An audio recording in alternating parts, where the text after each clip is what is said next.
Hello, kia ora, Shemai. Welcome back to the latest episode of the Be Better podcast. Thank you, as always, to our regular listeners, both of you, possibly, maybe all three of you by now, who knows? As I am frequently saying at the beginning of the podcast, I listen to some very big podcasts with millions of dollars of production value, and even they beg for likes and subscribes, so I don't feel bad begging myself. So if you're listening and you haven't liked and subscribed or given us some feedback, please do that, because it would be good to know what you want more of and how we're generally doing. Without further ado, I will introduce today's guest. We have the amazing, the awesome Lucy Butler from HealthPost. Hey, Lucy, how's it going? Good, thanks, Tim. Yeah, thanks for having me on. Going well, No worries. thank you. Yeah. And you are dialing in from the top of the South Island in New Zealand. I Yes, presume Moho, you're absolutely. Yep, no, here in Moho, Golden Bay, and our HealthPost hub here in Collingwood, population 200. So Wow. yeah, and it's gorgeous here today. We've got the sun streaming in, and very nice. A beautiful part of the world.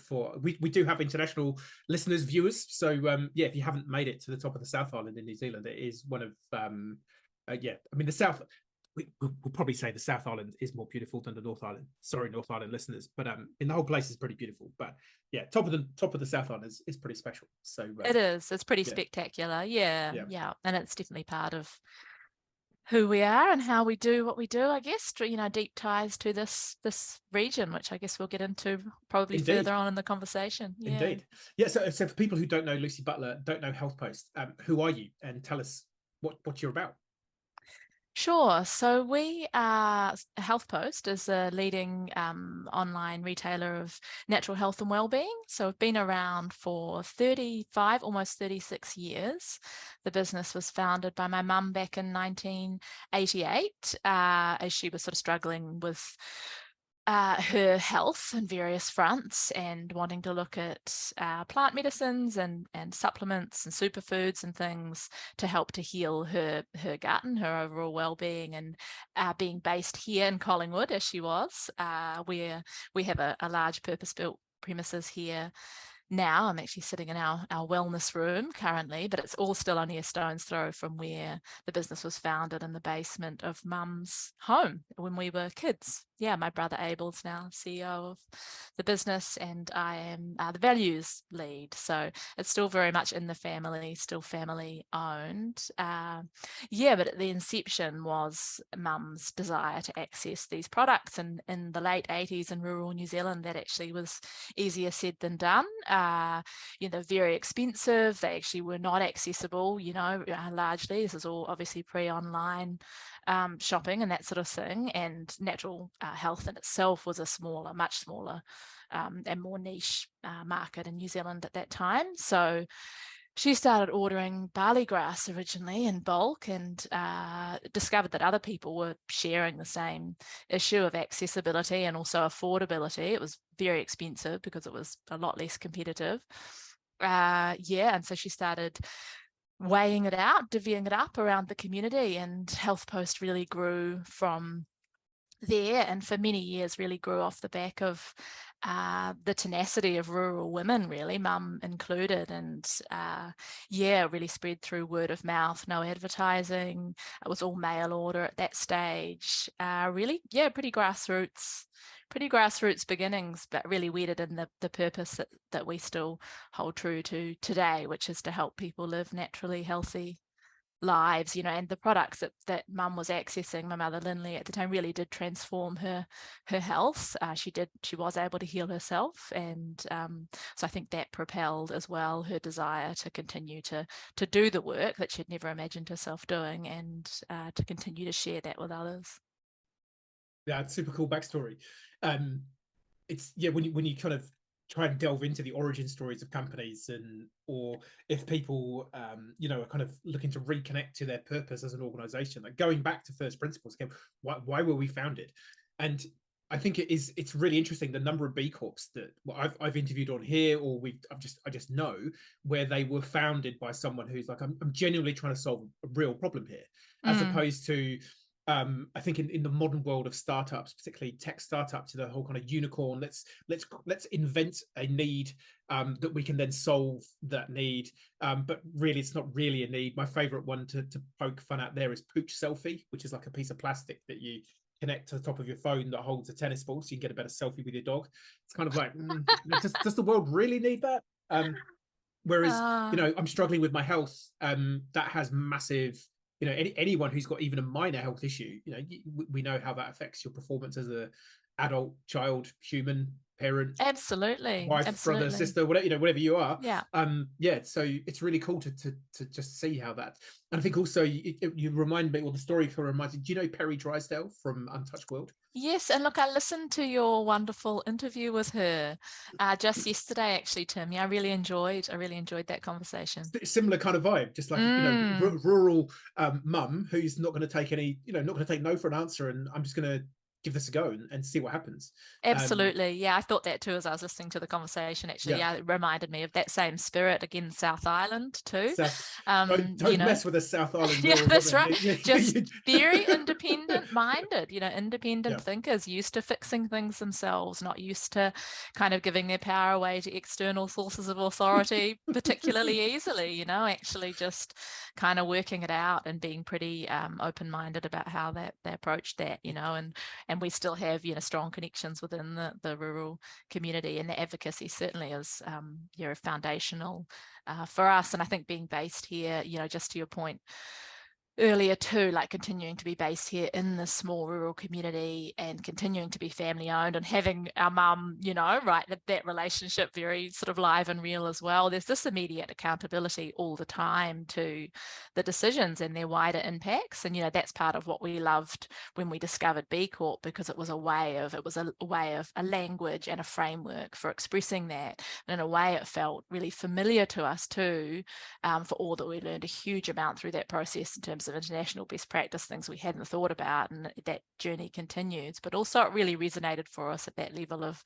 that we just feel accountable to all of these stakeholders because we're so deeply rooted in the sense of place, and we can, again, I'm sure this will unfold through the conversation, but community, environment, customer stewardship, it's really feels it's kind of in the DNA of the business through that foundational story, and how that's carried through is just I think for both my brother Abel and I, we'll feel and know very quickly if we stray from that purpose, vision, values piece. We're going to get some very real-time feedback about that, on lots of levels. I think that's actually been really good.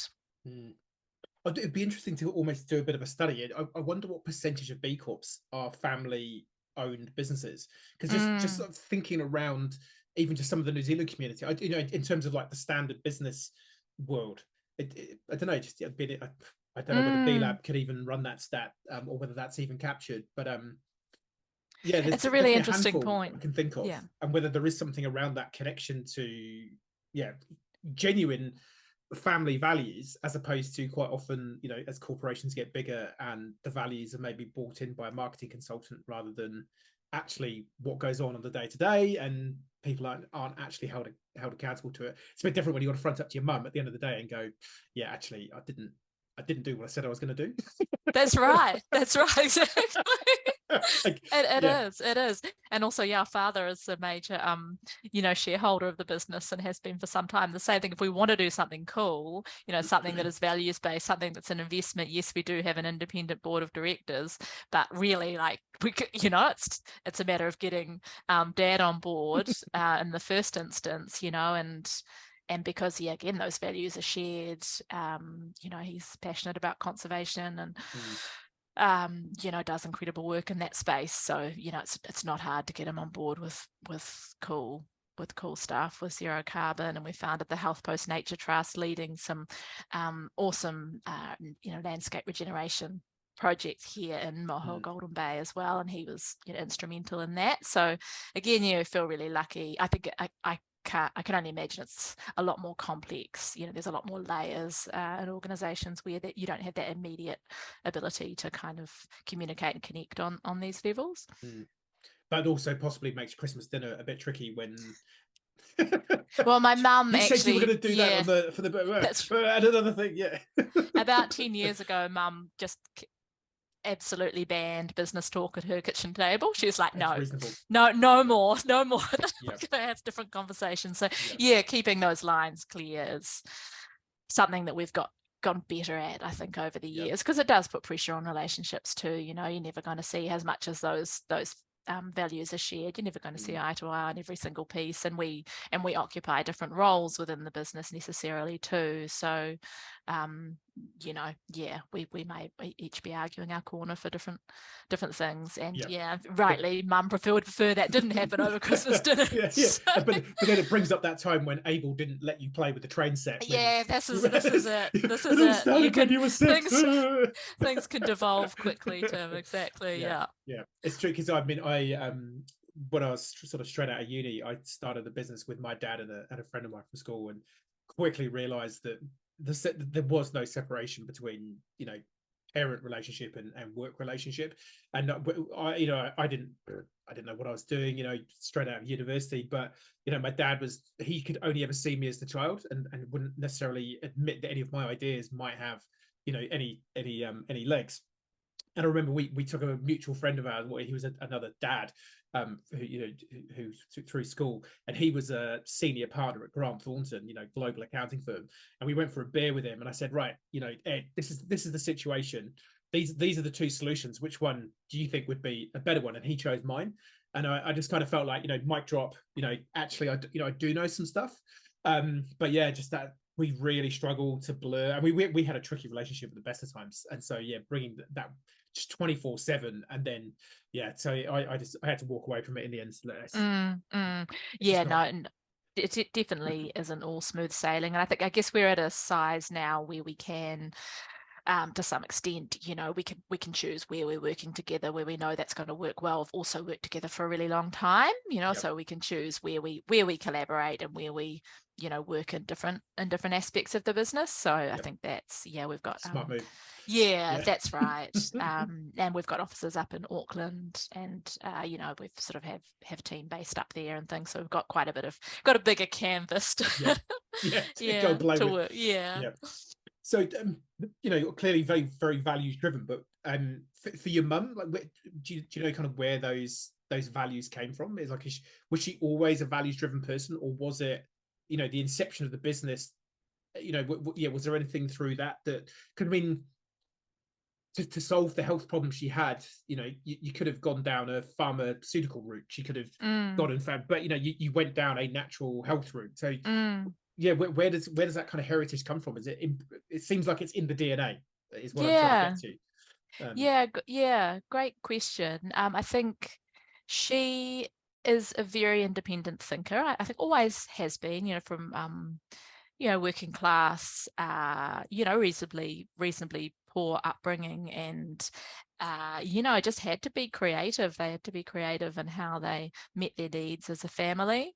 And I think she just has a really inquiring mind, actually, and I think that's a huge part of coming. And I think that's a thread that's run through the business and continues to as well. It's asking, because as came up in your conversation with Perry, Tim, none of these things are straightforward. It's about being curious and asking the questions and doing the research, and those are the kind of things that Mum, really just not taking the received line on things. And I think a passion for plants, actually, and plant medicine too is, I was thinking about that this morning. I was out at home planting a couple of puriri trees on our property at home, and my brother spends any spare minute he has planting trees on his property. My dad, he's 70 now, spends every weekend out planting trees. Mum's got a spectacular vegetable garden. I think that love of plants and that connectedness to nature as well. So a combination of that independent critical thinking and inquiry, and and a real connection to plants and a real respect for nature and its healing capacities, probably the two sort of foundational pieces, I think, for Mum's values there. And also, I miss a piece, actually, because the human, and when I think back on it, like in the first few years of the business too, a lot of this was being conducted, when she was working from home and we were all young, we're sort of 8, 9-year-olds, and running around, and she had my youngest brother was a baby still as well at that stage. So she was trying to transition from what was the domestic purposes benefit then to a sustainable income, which she obviously did, and ended up creating an income for a whole lot of other people as well. But through that process, like her empathy, her actual human empathy is a huge piece in terms of that value system. Not performed empathy, like I was trying to think of how to express that difference actually when I was thinking about this yesterday. We're so steeped in that empathetic language now and kind of performances of relatability and things like that. Whereas mum never had that, but she'd be having some really kind of gritty conversation over dinner with the sort of, the portable phone propped under her shoulder under her ear with someone about their bowel health or their whatever. She'd be really listening, really asking questions. If they couldn't afford the product that she thought they needed, she'd open the bottle up, take out some, send them to them, or pop the product in for free. She really connected with people at that she still does, but in terms of as in the foundation of the business, at that level of just really listening and really caring. And I think that's been a huge amount of what created that goodwill that the business was able to grow from too. So yeah, those three strands, I think, for me. Nice.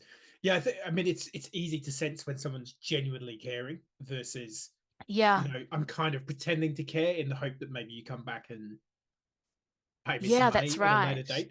Yeah. I mean, it kind of it's interesting because you look at how the business was established, and almost unwittingly it was it was a B Corp almost from day one in terms of how going about it. Just the idea of looking after people and planet. So just it's really cool, getting behind the sort of the creation myth story of some of these brands, because yes, you've got your About Us section on your website, but you go to the website, you look around, there's some great products on there.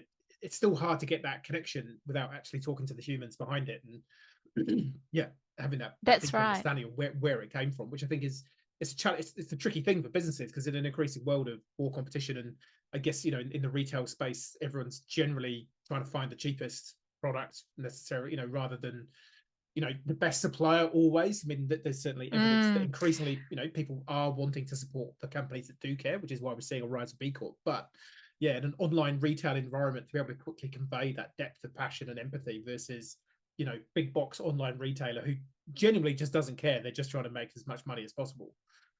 That's right. And whilst the purpose and values have stayed true throughout that 35-year journey, the challenges and the role that we have to play in that has changed so much. The world has changed so much in that time, obviously, but so affordability and accessibility are not the issues that they were in the 80s. We can get cheap supplements in the supermarket or anywhere, so over the last sort of 10 years particularly, we've been so focused on applying those values and that purpose to, well, what does that look like, what is the need now, and it really is much more around connecting people with to what you're saying, businesses that are actually doing things better, because we're a retailer, we have hundreds of other brands with 6,000 plus products.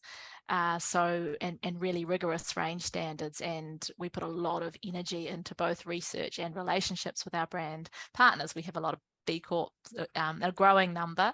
We'd love to see more within our supplier brands, and people can find those on our website. So we invest in the technology and the customer experience to help make that information accessible, so people can filter our range by B Corp, as well as a range of other values, such as, carbon neutral and vegan and whatever else, that people might want to filter the range by. So yeah, I guess the problem that we're trying to solve at this stage, and have been on this journey for some time, is really around how people know they're getting a better product, how they have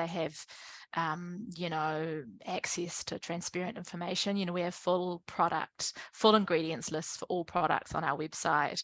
Those ingredients are all vetted by naturopaths, and that's not even, it's not mandatory to give full ingredients listings for supplements. Somewhat bizarrely in New Zealand. So, Mm. like there's a lot. And also obviously, as many are aware, it's an industry fairly rife with greenwashing too. So there's a lot of work to be done in connecting people with the products and the brands that are really doing things better, because it's just not always that easy to tell actually without doing quite a bit of behind the scenes research. And as individual consumers, even conscious consumers, we don't have the time to be doing that with every single product that we buy. So as a retailer, that's really where we see our value is in doing that legwork for our customers. And of course, what that means, how that expresses, is changing all the time as these conversations evolve. The values don't change, the purpose doesn't change, but the way that it expresses has to keep evolving as new research comes to light, as people key into different issues. We're constantly learning, not afraid to acknowledge that we made a mistake or to change our minds as new research becomes available. It's a constant conversation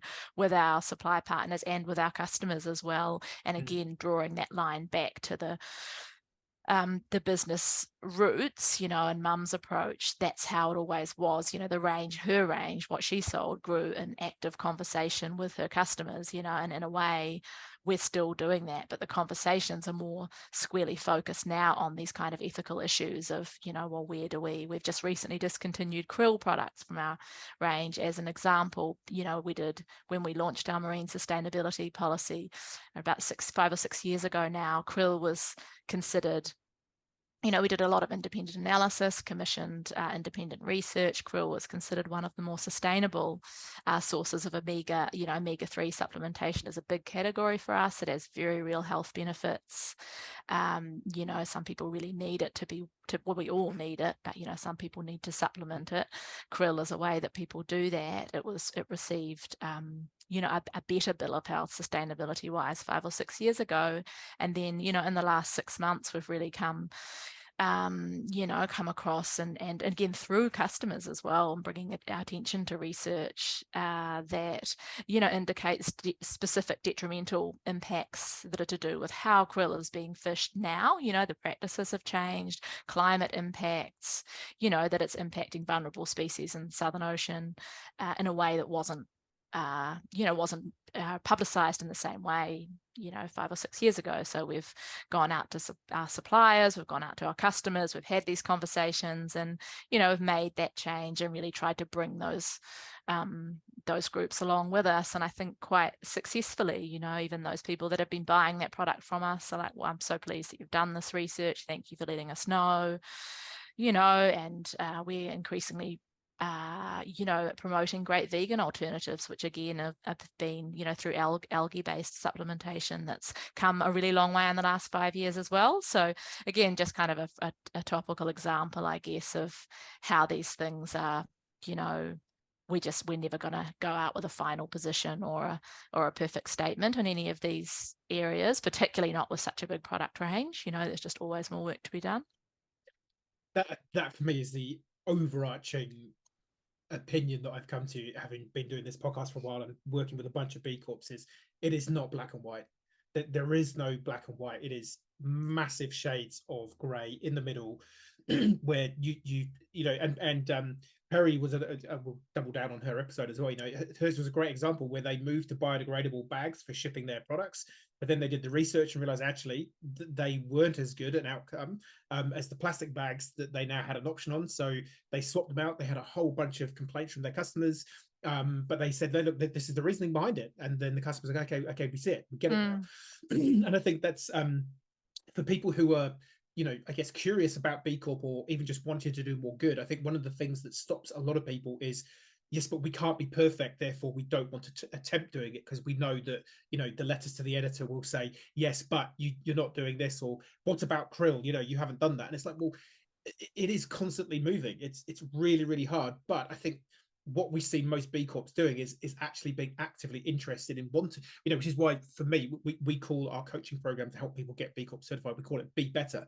Just aim to be better. Like it's very there might be one 30-second time in your business when you reach perfection and everything is just brilliant, but then some more research will come in and go, actually no, that bit's wrong, you need to update it.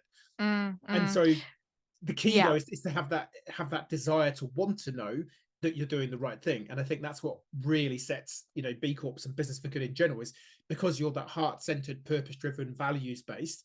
Actually, we care enough. Whereas if you're big box retailer, it's like, yeah, okay, well, you know, I would hazard to guess that a lot of those retailers probably do know about the environmental damage of krill, but they just look at the bottom line and go, yeah, but if we stop selling that, we're going to lose a ton of cash. So Yeah, it's so interesting, Tim. That's right. And I think you know, we tend to underestimate people's receptivity to these conversations. Like, we're pleasantly surprised again and again when we go out to customers with a complex issue, when we go to even with our suppliers, you know, even those that are supplying these products, and we say, hey guys, you know what?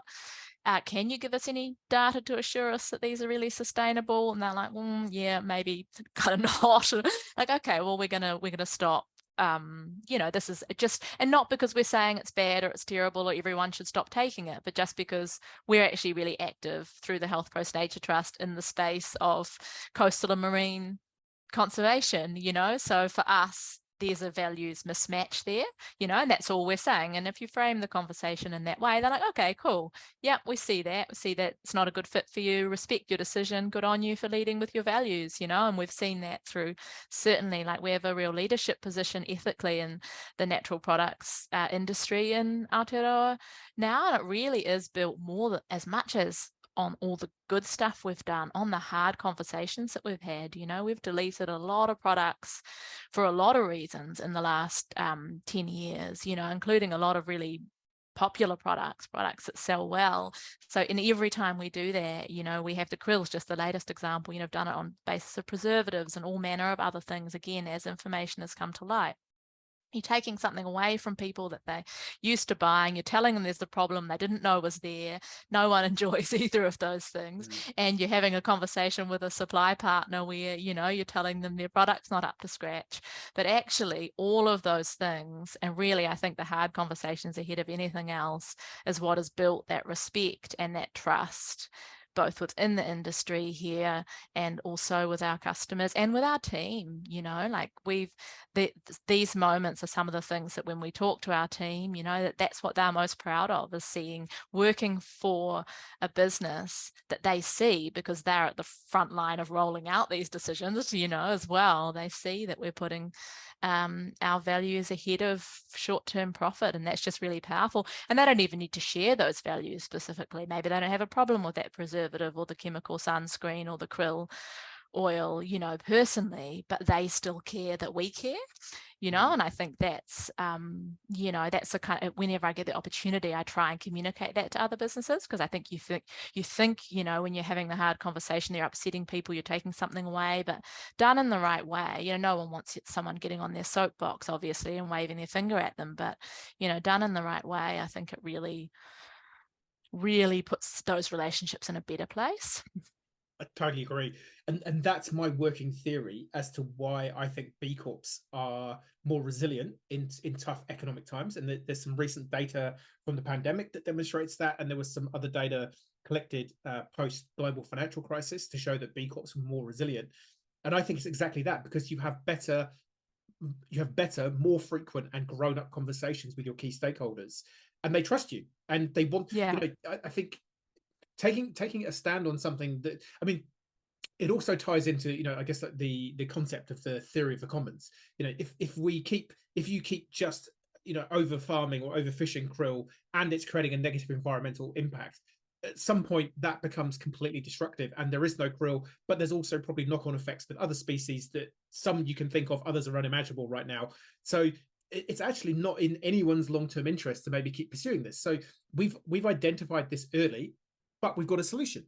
And I think most grown up people, of which hopefully there's some out there in the universe still, would look at that and go, actually, this is just really smart. And I like I say, if you convey that in the right manner, and it's not accusatory, and it's, I mean, because technically you've been part of the problem by selling it anyway. So you know, Totally, it's not that's like you can right. go, you bad consumers. It's like, well, yeah, but you've been selling it to us. So yeah, you know, having it in that No. collaborative manner to say, hey, look, and I think also that the leadership position that you're taking by going, look, we're the ones who are identifying this, not the people farming it, not not anyone else. It's like, because we feel that sense of responsibility. Again, it all ties back to that sense of contribution and purpose around, we only want to provide you as our customer with the best product that solves your health requirements, but is done so in a manner that's going to work for people and planet long term. So yeah, I think that to me is a great example of why you're successful, because you are doing that.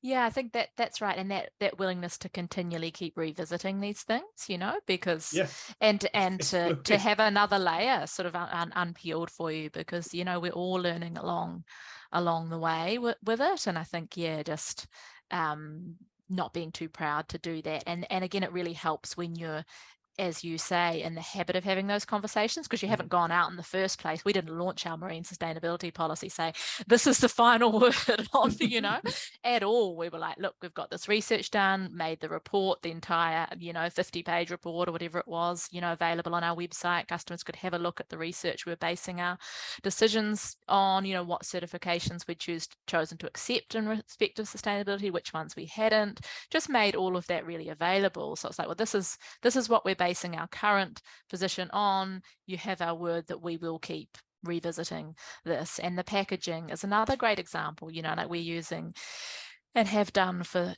some time, paper-based, recycled paper-based packaging, jiffies that use, post-consumer waste and things. But when we started using those maybe 5 or 6 years ago, we did a lot of research again, asked a lot of questions. The compostables were really big at this stage. They seem to be emblazoned. We kept getting sent these examples are emblazoned, made from plants. And I was like, well, hold on. But then I started looking into it. I was like, but nothing meets the home compostable standard unless it's at least half petrochemical byproduct, because it doesn't break down fast enough unless it has this petrochemical byproduct. So these bags that are saying that they're made from plants are made at best from half cornstarch. And then if you ask, well, where's that being grown? What are the environmental impacts of growing that input for this bag? You get a blank look from the person who's trying to sell you the bag. It's like, well, we're just going to hold off on this because and again, like people would be asking us, similar to Perry's experience, why aren't you using the compostables? Also, like I mentioned before, Tim, we're super keen gardeners. I looked at these, I actually really looked at it, I was like, can I put this in my compost? I was like, nah. Would I actually want to eat the tomatoes? Yeah, that's right. So no, I don't want to put it in my compost. And so I asked some of my teammates, who are keen gardeners, would you put this in your compost? I will tell you exactly what its composition is, but you put it now, like, yeah, nah. I think I'm good, thanks. Yeah. So okay, well, that's decision made. We're not going to sell something as home compostable that we ourselves wouldn't put in our compost. That's not, this doesn't really work. But look, when we said these are the reasons we're sticking with these paper jiffies, but we're also really aware from a carbon perspective, they've got a big footprint. They're manufactured in Australia using largely coal-powered plants. So, when we brought those bags and we said, look, this is a transitional, the packaging technology is evolving, and we're just going to be keeping abreast of that. We don't think compostables are the answer. But we also know this isn't the answer either, because they're getting shipped in from Australia, getting made using non-renewable energy. So just being upfront about that. So now 100%. we're revisiting it again, now 84% apparently. The Packaging Forum informed me, last week, of New Zealanders have access to soft plastics recycling. So it's like, okay, well, is it time to relook at, a much smaller carbon footprint bag? The fellow B Corp Better Packaging do ocean-bound salvaged plastics. So we're just looking at that now and investigate, and again, it's just that every few years going back, going through the process again, asking the questions again, it's the same in all of these different areas. Totally. But that's investment, that takes, you've got to pay people to do that. It's time. Got to really value it. And then you've got to be able to reach the customers that really value that. But I think to your resiliency point, like we've the natural health and wellbeing market in Aotearoa, as you might be aware, has been blitzed by Chemist Warehouse. There's just especially been quite a sad time to be in this space, because a lot of good retailers have gone out of business, in the last 3 or 4 years since Chemist Warehouse kind of rampaged and continues to through the New Zealand market. So, but we are holding. It's hard. It's tough times. We're having to work really, really hard. But I think the fact that we've been able to hold our position is so greatly based on this values-based, the depth of those values-based commitments, and the fact that we were really well underway with so many of these conversations when the Aussie giant Chemist Warehouse came into New Zealand. So if we hadn't have had that, really B Corp, even though we weren't a B Corp at that point, really B Corp aligned approach, we may well have fallen by the wayside like so many others, in the last 2 or 3 years. So yeah, I think again, it just sharpens our sense of how important it is to be committing to these kinds of areas. Nice. Yeah, I think for me that what sums it up, I believe the guy's name was James W. Frick, and I think he was the vice president of alumni affairs at Notre Dame University. I know that's what his job title was. I can't remember. I'm pretty sure that was his name. And he's got a really great quote. He said, "Don't tell me what your values are. Show me where you spend your money." And I think that sums it up, because you can have all the values written on the wall and all the rest of it, but it's actually in your actions. It's what you commit to that really articulates whether you're doing it or not. And again, this is why I just think companies like yours are, you kind of cut you in half. You're bleeding with a B in the middle. It's like, yeah, you're all the way through to the core. You're genuinely, with the best information that you've got, with the best intent. And as I always say to people, it's a balancing act of doing as much good as you can with the resources that you've got. In the ideal world, you'd probably spend millions of dollars to try and invent the world's perfect packaging, but unrealistic that it's going to be down to you to make that investment. But the intent's there, you're looking for it. And I think as more companies start pushing for better outcomes, the pressure's going to be put on those supply chains to come up with better better outcomes or better products. So all of this is pushing us in the right direction, but it's genuine, and I think people can see through. There's just a real sense, and that what you're doing, you genuinely care about it, and hopefully that does win through long term. But I guess it's seemingly all over the world at the minute, tough economic times, and to a degree, people are shopping with their more with their wallets maybe than with their values. In the ideal world, I'd like to buy this product from them, but yeah. And again, I think this came up in your conversation with Perry as well, Tim. But we are better at doing the stuff than we are at really talking about it or getting cut through at that communication level. I mean, I love opportunities like this where we can have an in-depth conversation, but when it comes to attracting and retaining customers at that initial sort of surface level, we really struggle, because we're not kind of thinking in one-liners and marketing slogans. And we tend to see, the more you look into the complexities of things, the more reluctant you are to come out with a sort of oversimplified statement about a particular thing. And people are busy, and it can be hard to get that cut through when you're like, hey, I can't communicate this to you in less than 500 words. Will you read this blog? It's like, well, there's only so many people that are gonna have the time or the interest to give you that much of their attention, which is totally valid. But I think that is an issue that we have. We're fairly sort of earnest in our endeavors, and I think often doing a lot more behind the scenes than what we ever managed to actually get forward in a customer facing sense. So those that have been with us, we do have a really great, loyal, long-standing customer base, and they see it and they get it and they value it. But when it comes to getting that message across to, for instance, a lot of younger consumers who we know would really value the work that we do, but we're not super adept at communicating in a way that can reach that audience. So it's something that we really need to work on and are working on. But it's a tricky one, because we want to avoid slogans and oversimplifications and things as much as possible. So it takes a little bit of time probably to get to know us. You know what I mean? Yeah. I hear you, because the value is in that depth and that authenticity. And like you say, if you kind of did a like a really vibrant Facebook ad with, kill the krill. Sure, yeah, Yeah. it might be punchy and catchy, but to explain, but we're not actually advocating killing krill. We're actually saying no, don't. These are all the reasons. Yeah, it is. I mean, I kind of have the same affliction. Trying to explain Mm, to the casual passerby who may have no idea that even the concept of business for good. We just and that's not to say that businesses have to, but because I think most small to medium businesses around the world are, they're quite often, family run or husband and wife team, or mm. small business owner. They're doing as much good as they can with what they've got. They've just never been told that there's maybe a slightly different way that you can approach a business that is more about people, planet, community, and what have you. So they're not immune to the idea, or they're not adverse to the idea. They just never heard about it. And so Yeah. it's a similar boat for me, which is kind of why I do one of the reasons why I do this podcast. It's like, well, hopefully someone's listening on a walk or a run or a commute, and they go, oh, okay, I kind of see what's going on here. Yeah, maybe.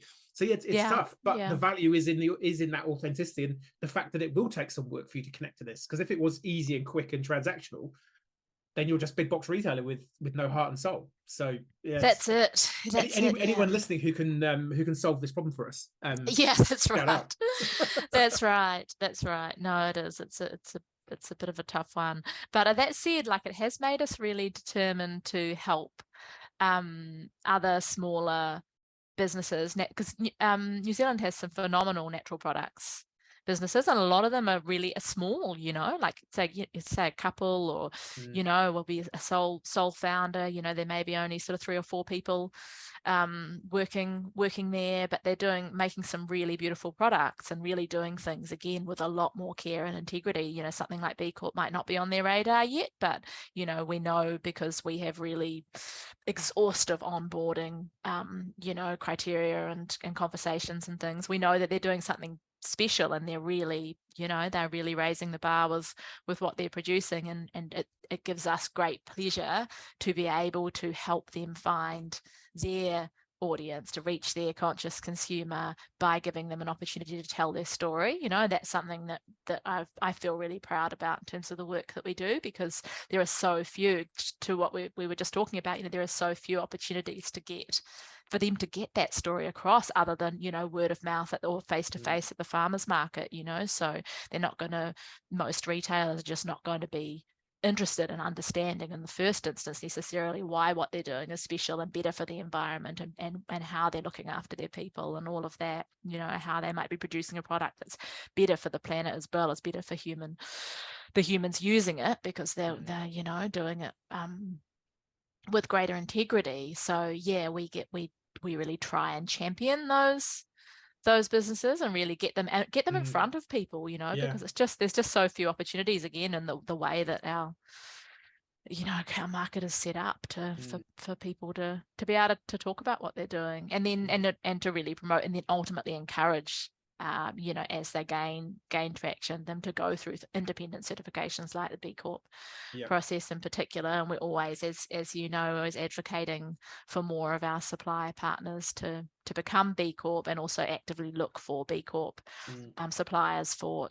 for all men, not just for the products that we range, but also for packaging and logistics and things as well. Yeah, you're definitely an aggregator and amplifier. And I Yeah. guess I wonder whether was it intentional or was it subconscious, in that if your mum had HealthPost when she was starting out as a platform, was that intentional, do you think, in terms of where the businesses ended up? Because you're kind of helping the same businesses, or a lot of the same Yes, businesses. that's it. Yeah. You know what I mean? Like, Yeah. is Good that point. was Yeah, that it's a bit of a consciously done, closing of the or loop. yeah, it is closing the loop, or Yeah.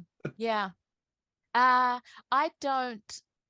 don't know if it would have been conscious, but I think, yeah, and it's interesting that you draw attention to that, because that really resonates what you're saying. I think that is partly why we get such satisfaction out of being able to do that, because that's right. It does speak back to our roots as well. In terms of that personal connection to meaning and purpose, it's for your mum, it must be really meaningful, and she must have I imagine, like a real sense of pride, and the fact she came from, like you say, from basically being on the benefit to co-creating a massive retail business.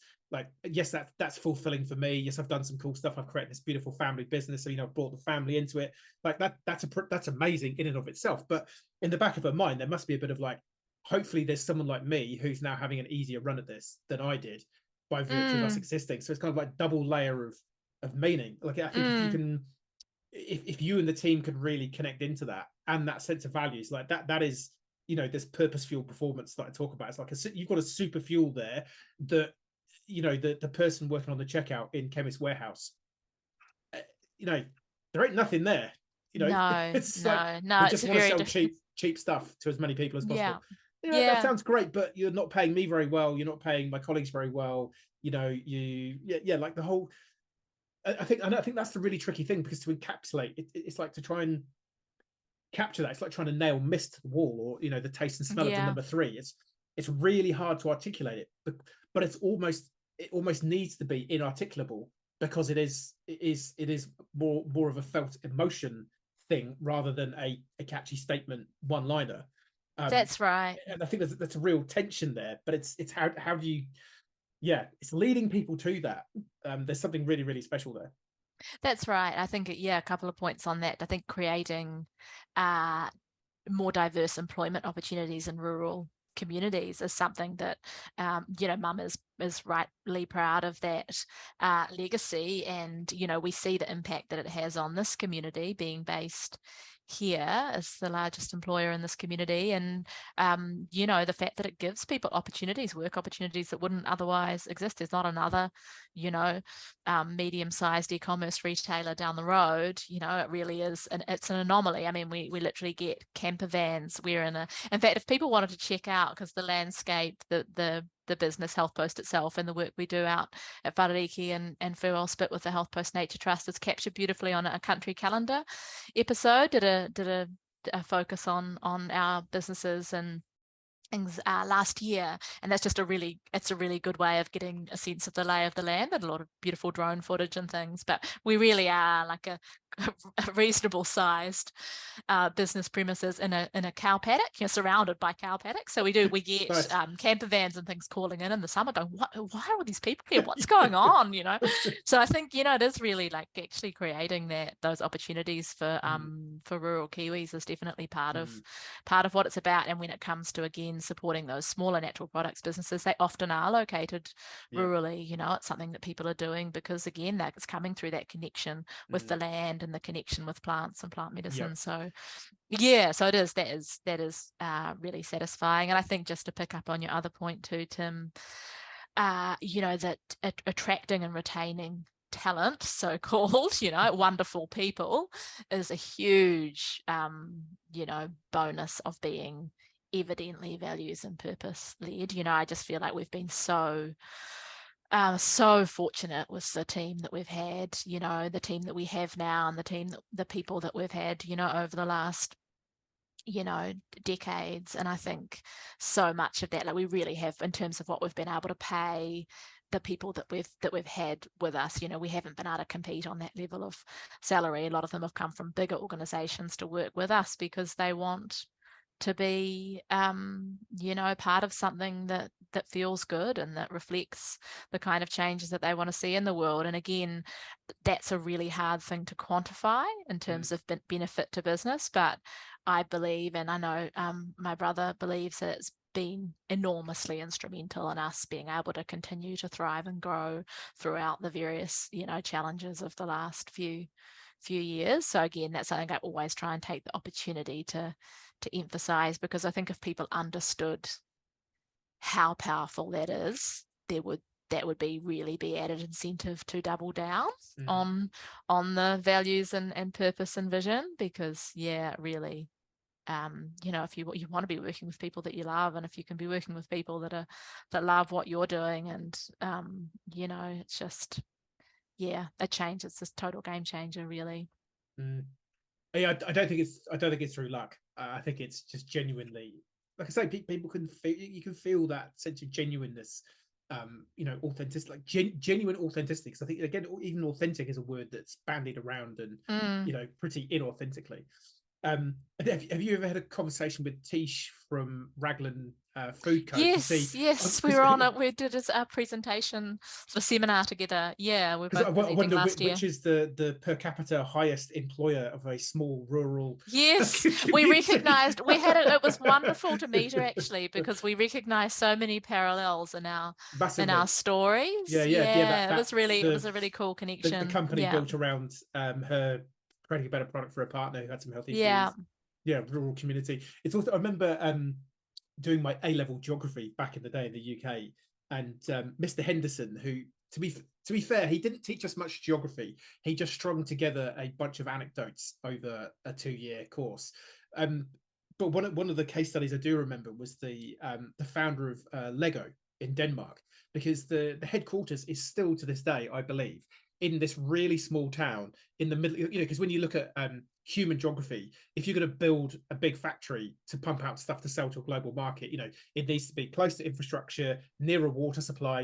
There's all the kind of standard. If you were the MBA project manager looking to build a factory, here's what you need to have. And the Lego factory has got absolutely none of it.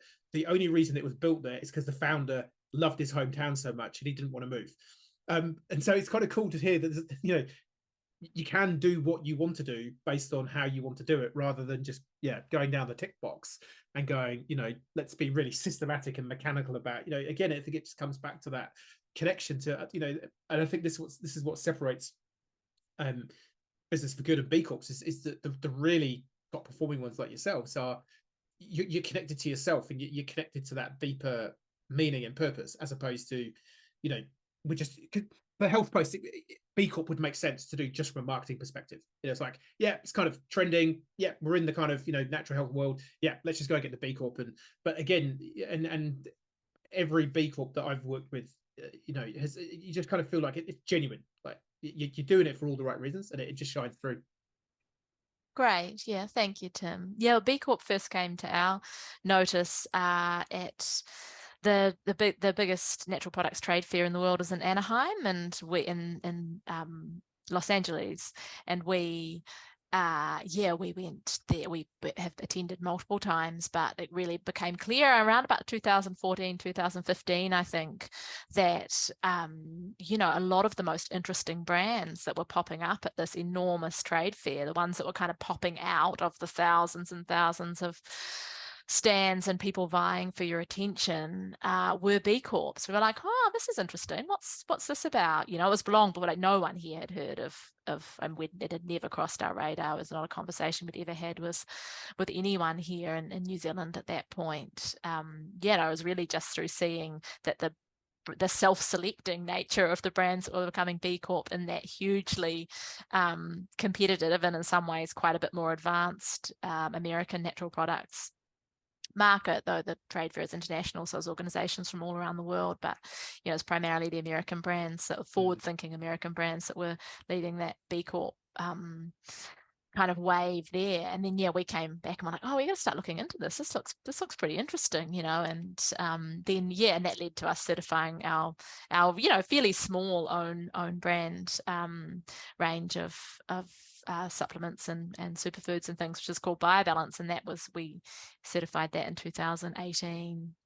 And at the time I think it was the first supplement brand in Australasia to be B Corp certified. Again, here in little old Collingwood, again, population 200, where there's not even really anyone in New Zealand much at that stage aware of the certification. But again, just sort of seeing, being curious, I guess, about what's happening in other parts of the world, and what part that we here can kind of play in that, because we do. And I think you'll be able to speak more to this, but I think seeing the real pickup in B Corps in this part of the world over the last little while, we've got, and I feel particularly proud about the community actually in the top of the South, and Christchurch as well totally punches above its weight to the B Corp department, for which I'm sure you can take some credit personally, Tim.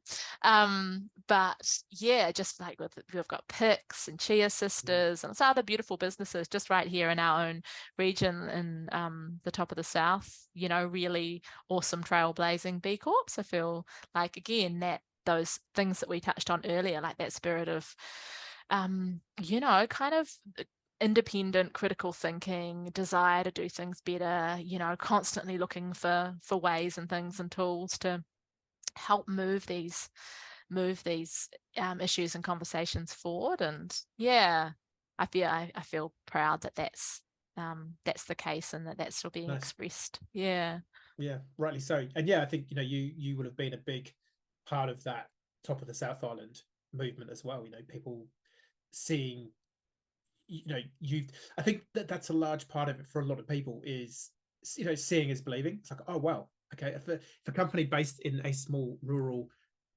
village, let's face it, 200 is probably, I don't know what the threshold cutoff is for village versus town, but a pretty small community. It's kind of like, oh, okay, well, why can't we do that? So I think, yeah, go you for being the trailblazer at the top of the South. I'm cognizant that we're rapidly running out of time because you're on the school pickup duty, even though it is just next door. Yes. Yep. No, I should head off by 10 past anyway. Thanks, Tim. Yeah, I've got parent-teacher interviews. So, but yes, it is just this is the small community. We literally share a boundary with the school, so it's pretty perfect. The way to do it. So I guess any sort of highlights or anything good, bad, unexpected, or otherwise from the B Corp journey? I guess it's always interesting, I think, for people to hear businesses like yours, which are clearly very purpose driven from day one. Were there any parts that you're kind of like, oh, actually, we're not doing so well here? And equally, what were the parts where you were kind of like, man, this is so easy, we're just tripping over points here because clearly we're epic? I think it was interesting because a lot of what we do, we've kind of evolved. Again, we've been around for a while and have the sort of deep roots in this community. So a lot of what we've done has just sort of evolved over time. And I think it was so we know that we're doing lots of good stuff, and we know all the things that we're doing for community and that we're doing for our local environment and things, but we weren't necessarily recording those in the way that we could have been, in terms of policies and things like that. Like it's just our more custom and practice, and we do it, and we know people know we do it, and it was definitely a good prompt for us to just to get some more stuff written down, really, and be a bit more thorough, and again to think a bit harder about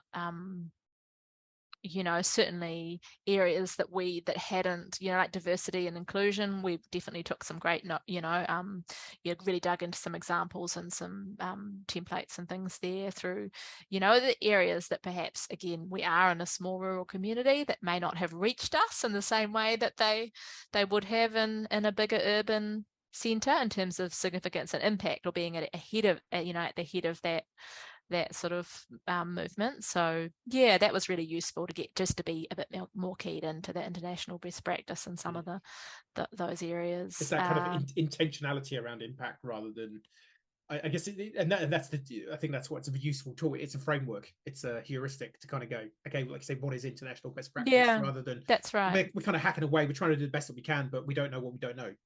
Yes. Yeah. That's right. And there is another layer of accountability that comes from writing things down and having them subjected to external scrutiny. It's like we trust ourselves to continue doing these things and continue building on these things, but that doesn't mean that there's not, value in rather than just accountability to mum. Yeah, that's right. Although that's a pretty high level of accountability. Yeah, exactly. There's a high level of accountability indeed.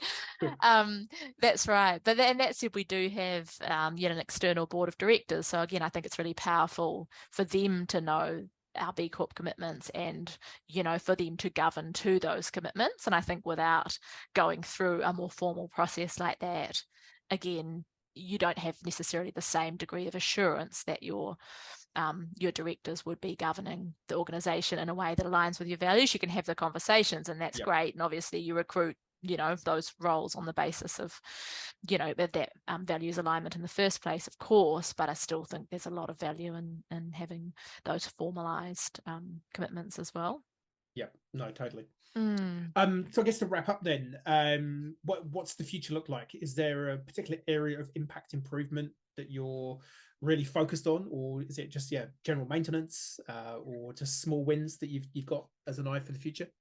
Yeah, well, there's always more for sure. We've got plenty going on. So we've got our mindful brands is one of the ways that we try and communicate in a way that's a little bit easier for people to kind of to grasp. In a nutshell, the brands and that we work with that are doing things better in the areas of transparency, packaging, nature, and people community. So we're really wanting to work more with those those outstanding brands in those various areas to bring their stories more to life for customers. And so we'll be working on that. We're starting a partnership with our local sustainable living centre to help support their Kai resilience program, which is, like you said, it is tough economic times, and to produce food locally for those in need in the community in a way that is sustainable and obviously reduces a whole, because we've got the Taka Hill between us and the rest of the world here. So, transportation, reducing the carbon, working with New Zealand Post on that in terms of our deliveries as well. Finally able to get an EV van that will be able to actually have the range and capacity to do the route from Nelson to Collingwood. So upgrading our electrical set up so that we can accommodate the charges and that whole piece, expanding our solar array. We've had 72 panels for ages, but we're wanting to up our solar production because that doesn't near cover now our usage. We've grown a fair bit since the first solar installment was put in. So we've always got lots going on with the Nature Trust that just keeps on gathering momentum. We've got the Wharariki Eco Sanctuary. We're introducing threatened seabirds and other species there and protecting remnant populations of endangered species like Nelson green gecko. We're about to get out there with the full team actually in a couple of weeks. We do full team tree plantings. Unfortunately, our Auckland team can't join us for these, but they go and do their plantings in Auckland as well. So that's always really great to get out and do some more of that. And we've that's a partnership with Mana Whenua Ki Mohu and the Department of Conservation, among others as well. So we're getting some really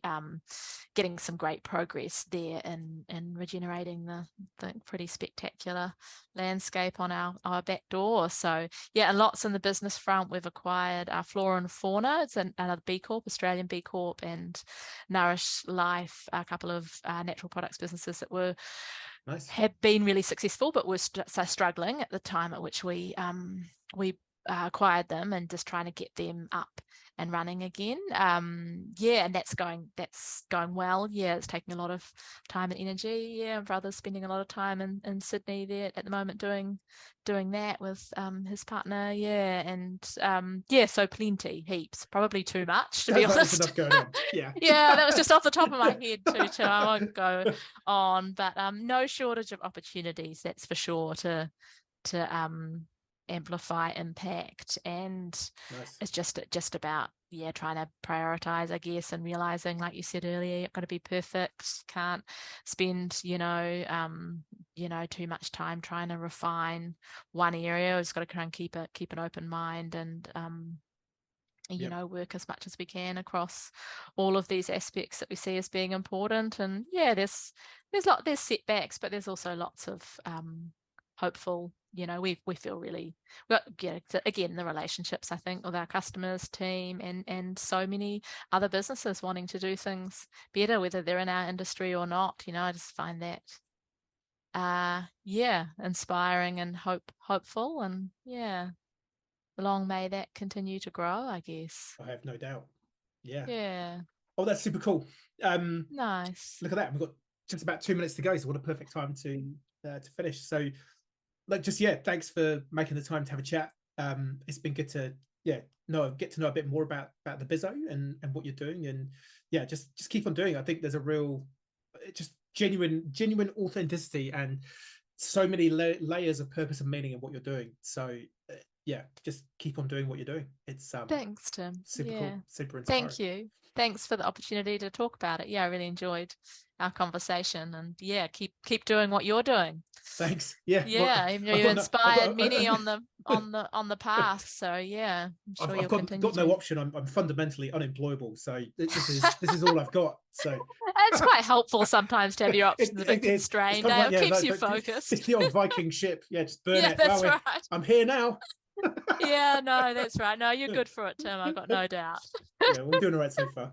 Cool. Well, Yeah, well, hopefully we'll connect again before yeah, too long. All undoubtedly. I right. feel like I should head up to the top of the South Island soon and come and Yeah, see actually, all the bees up there. We should that'd come and be do something. cool. I was actually thinking it would be really nice to do a bit of a regional Yeah, gathering. We'd be really keen on that. So yeah, yeah. if Let's make it you are happen. cooking something We've up, got yeah. Be Local based in Christchurch, but we do try and represent this, the whole of the South Island. So maybe we can do a special Be Local edition at the top of the South Island. Nice. That'd be great. Yeah, Watch this space. keep us Watch this posted. space. Cool. Sounds good. Thanks Cool. again. Awesome. Okay. Take care. Cheers, Lucy. See ya. Bye. Hey, it's Tim here, that B Corp bloke from Grow Good. If you want more content on purpose, B Corp, how to do more good in the world as an individual or a business, then you know the drill. Hit the like and subscribe. Check out some of our other videos. They're probably floating around here somewhere. You know how it works. Thank you so much. See you next time.